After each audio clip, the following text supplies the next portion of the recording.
Il est 6h15, Alexandre Lemaire. Bonjour Laurent Tessier. Bonjour Alexandre, bonjour Marion, bonjour à tous. Rédacteur en chef de l'émission Pascal Pro et vous sur Europe 1. Alors hier, Laurent, vous avez longuement abordé le meurtre de Kylian. Il avait 17 ans. Il s'appelait Kylian Bernard, il a été poignardé à mort dans le dos. Le coup à la sortie d'une boîte de nuit dimanche matin vers 6h à Suble, un village de 600 habitants dans le Calvados.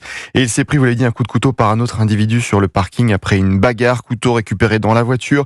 Le suspect est de nationalité algérienne, âgé de 24 ans. Il bénéficiait d'un titre de séjour de 10 ans. Et l'entraîneur de Kylian, Jean Mettet, nous a répondu hier sur Europe 1. Il y avait de l'émotion, mais aussi de la colère.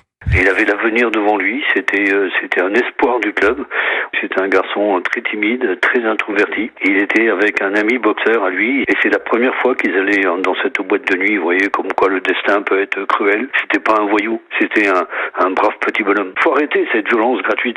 Je comprends plus cette société. Et je suis bien content d'avoir traversé les époques que j'ai traversées où on avait quand même beaucoup plus de valeur que maintenant. Et le suspect a été mis en examen hier pour meurtre et écroué. Comment ne pas être inquiet pour ces enfants qui vont en boîte de nuit pour s'amuser et non pas pour être tués? Comment ne pas être inquiet? Nous ne sommes plus en sécurité nulle part, en ville, à la campagne. Tout le monde est touché. C'est ça aussi la réalité. Au programme de Pascal Pro et vous aujourd'hui, Laurent, mais vous allez revenir sur le discours de politique générale de Michel Barnier. Oui, on ne va pas se mentir. C'est long, forcément, mais le Premier ministre a résumé dès le départ tout le problème en France en ce moment en s'inspirant du général de Gaulle. Nous devons faire beaucoup.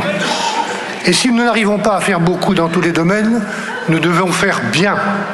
Et nous devons faire avec peu.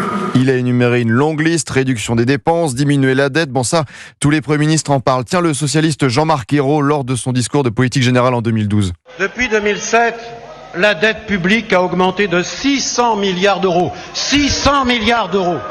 Et cette dette atteint aujourd'hui près de 1800 milliards d'euros. Alors on est à 3000 milliards d'euros maintenant, bravo, c'était bien la peine de critiquer. Alors pour les impôts, un effort va être demandé aux Français les plus fortunés, aux grandes entreprises, revalorisation du SMIC de 2% au 1er novembre, conditionner l'octroi de visas des laissez-passer consulaires. Donc vous nous direz ce que vous en pensez tout à l'heure à 11h dans l'émission. Michel Barnier vous a-t-il convaincu? Et finalement, le moment qui a été le plus commenté sur les réseaux sociaux a eu lieu après le discours. Ce n'est pas une annonce, mais le petit pic, enfin le gros pic de Michel Barnier à Gabriel Attal hier soir vers 19h20 à l'Assemblée. Et monsieur Attal, je serai très attentif à vos propositions d'économies supplémentaires. Très attentif. Pour faire face à un déficit que j'ai trouvé en arrivant. Voilà. Il y a de l'ambiance, visage de Gabriel Attal figé dans les bancs de l'Assemblée. Bon, un peu de légèreté, Alexandre Marion, à la fin de l'émission, et ça nous fera du bien avec la tournée The World of Queen dans toute la France, le concert hommage poignant à la légende Queen. Comment ne pas aimer Queen? Laurent Tessier, merci. Pascal Pro et vous à partir de 11h sur Europe 1. Dans un instant,